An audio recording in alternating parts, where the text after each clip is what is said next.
Formula میں لے کے حاضر ہوا ہوں کہ جو حیضے سے نجات حاصل کرنے کے بہت سے لوگ ایسے ہیں ان کو حیضہ ہو جاتا ہے مختلف اشیاء استعمال کرنے سے یا جسم کے اندر کمزوری کی وجہ سے یا معدے کے اندر کمزوری ہو گئی ہے تو جو حیضہ ہو جاتا ہے انسان کہ یہ حیضہ ایسا مرض ہے. جب حیضہ ہو جاتا ہے حیضے کے بعد انسان کمزور ہو جاتا ہے, بہت کمزوری ہو جاتی ہے. دوستوں کہ جب حیضہ ہو جائے تو فوراً بعد پھودنے کے پتے جو نا تقریباً 1 پیالی پھودنے کے پتے, پیالی سے زیادہ بھی ہو جائیں تو کوئی بات نہیں ہے.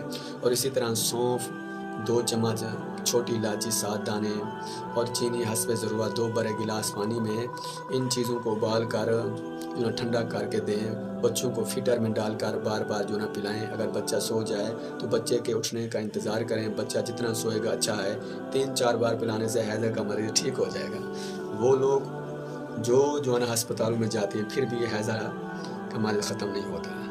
اور بہت سے لوگوں کو ڈاکٹر لاجواب کر دیتی ہیں بھئی کہ یہ حیضہ جو ٹھیک نہیں ہو رہا, کسی اور جگہ پر چلے جائیں. کہ دوستوں ان کے لیے یہ لاجواب فارمولہ ہے, بہت جو نا لاجواب مجرب فارمولہ.